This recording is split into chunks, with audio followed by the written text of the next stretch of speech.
بسم اللہ الرحمن الرحیم۔ السلام علیکم ورحمۃ اللہ وبرکاتہ۔ امید ہے سب دوست خیریت سے ہوں گے۔ آج میں آپ کے لیے بہت ہی انٹرسٹنگ ویڈیو لایا ہوں، آپ نے کائنڈلی اس کو آخر تک دیکھنا ہے۔ کس چیز کو کب تک استعمال کرنا چاہیے؟ ہر چیز کی ایک لمٹ ہوتی ہے استعمال کرنے کی۔ اگر ان کو اس طریقے سے استعمال نہ کیا جائے تو وہ چیزیں ہمارے لیے پریشانی کا باعث بن سکتی ہیں۔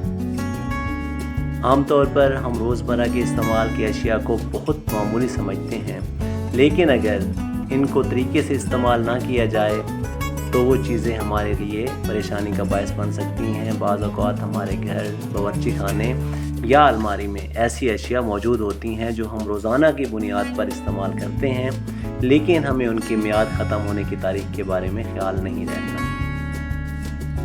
ایک حالیہ تحقیق میں اس معاملے کی سنگینی کے بارے میں خبردار کرتے ہوئے ان میں سے کچھ اشیاء کی تاریخ اور انسانی صحت پر ان کے اثرات پر توجہ دینے پر زور دیا گیا ہے۔ مثال کے طور پر ان چیزوں میں سے ایک چیز جو ہے وہ ہے تکیہ۔ جس تکیہ پر ہم سوتے ہیں وہ 2 سے 3 سال سے زیادہ پرانا ہو اور اگر اس کے بعد بھی استعمال کیا جائے تو یہ گردن میں درد اور دیگر بیماریوں کا سبب بن سکتا ہے۔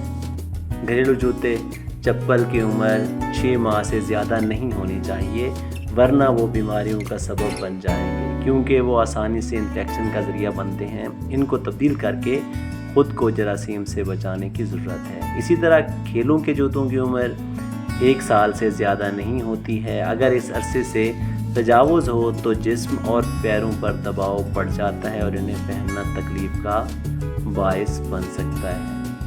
دانتوں کا برش صرف 3 ماہ کے لیے، جبکہ بالوں کی کنگھی صرف 1 سال تک استعمال کی جانی چاہیے۔ خوشبویات کی عمر 1 سے 3 سال تک ہے۔ بچوں کی کرسی کی عمر 6 سے 10 سال تک ہے۔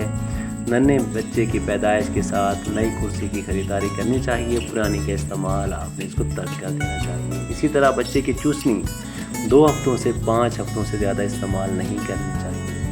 کھانے کی مثالوں کی میعاد ختم ہونے کی تاریخ صرف 1 سے 3 سال تک ہوتی ہے، جبکہ آٹا 6 ماہ سے 1 سال تک ہوتا ہے۔ یہ بھی واضح کیا گیا ہے کہ شیشے صاف کرنے والا سپرے 3 ماہ سے زیادہ نہیں رکھنا چاہیے، یہ غیر ضروری ہو سکتا ہے۔ اللہ حافظ۔